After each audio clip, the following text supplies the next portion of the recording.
Découvrez le résumé détaillé de Demain nous appartient en avance saison 6 2383 diffusé le mercredi 15 mars 2023 sur TF1 avec Etienne désespère d'être libéré.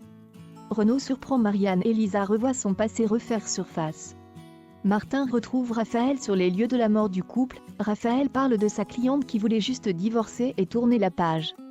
Elle parle aussi du cambriolage de son cabinet. On parle de la petite fille du couple qui est à l'hôpital car sa mère l'a amenée hier car elle s'était cassé le poignet. On ne sait pas comment expliquer à la petite la raison de l'absence de ses parents. Bénédicte et Dorian racontent à Martin les fois qu'ils ont vu Etienne et Alexis. Bénédicte dit qu'Etienne n'a voulu que protéger Dorian. Martin explique qu'il ne peut rien faire tant qu'ils n'ont pas le tournevis et la vidéo avec laquelle il l'a menacé. Marianne dévore des yeux Aaron devant Chloé. Elle a l'impression qu'elle drague le nouveau chirurgien. Marianne dit qu'elle peut regarder le menu sans consommer. Renaud vient voir Alex au mât, il pense que Marianne le trouve un peu plan-plan.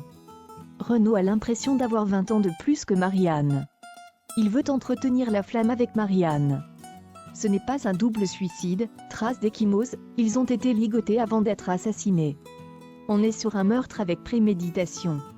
Les analyses sont en cours. Martin dit à Georges qu'ils ont un tueur méthodique et organisé. Ryan provoque Dorian au lycée en disant que son père est un braqueur. Ça en vient au clash. Camille et Chloé interviennent. Ryan dit que Dorian est trop susceptible, Chloé le convoque dans son bureau.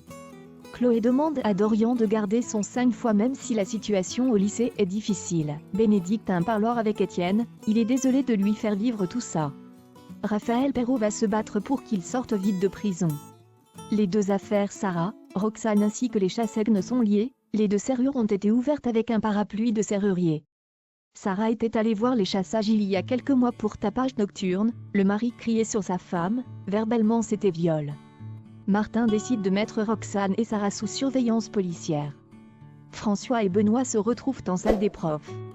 Benoît lit l'article sur le couple assassiné chez eux.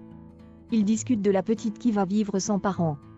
François lui dit qu'il a grandi sans son père mais il l'a retrouvé il y a quelques semaines. Nordine a trouvé la vidéo et le tournevis dans une consigne à la gare grâce à une clé trouvée. Renaud a acheté une belle voiture à Marianne, elle adore. Marianne ne se voit pas arriver à l'hôpital, elle se demande ce que les gens vont dire. Finalement, elle se laisse tenter. Et emmène Renaud faire un tour dans la nouvelle voiture. Nordine arrête Marianne qui roulait à plus de 70 km/h sur une route à 50 km/h. Nordine donne 135 € d'amende à Marianne et lui enlève un point sur le permis. Raphaël vient annoncer à Etienne que le tournevis a été retrouvé, Alexis Langlois a avoué l'avoir planté dans le corps de Jonas. Etienne va pouvoir rentrer chez lui dans quelques jours. Etienne va être en liberté surveillée en attendant son jugement. Martin n'arrive pas à trouver le mobile du crime. Marianne prend l'attention de Sébastien, 14.8 c'est parfait. Les analyses de sang sont excellentes. Sébastien est en pleine forme. Il dit à Marianne qu'il a repris le sport. Sébastien pense qu'il sera plus à l'aise, en couple avec une femme de son âge. Marianne pense en effet que ça sera plus fluide.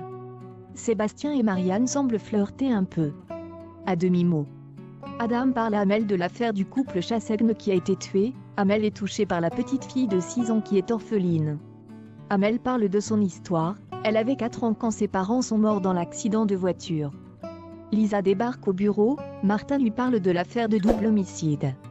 Elle dit à Martin que c'est une affaire de tueur en série, c'est le même type qui a assassiné ses parents. Elle dit ça en voyant la photo du couple mort paisiblement dans le canapé.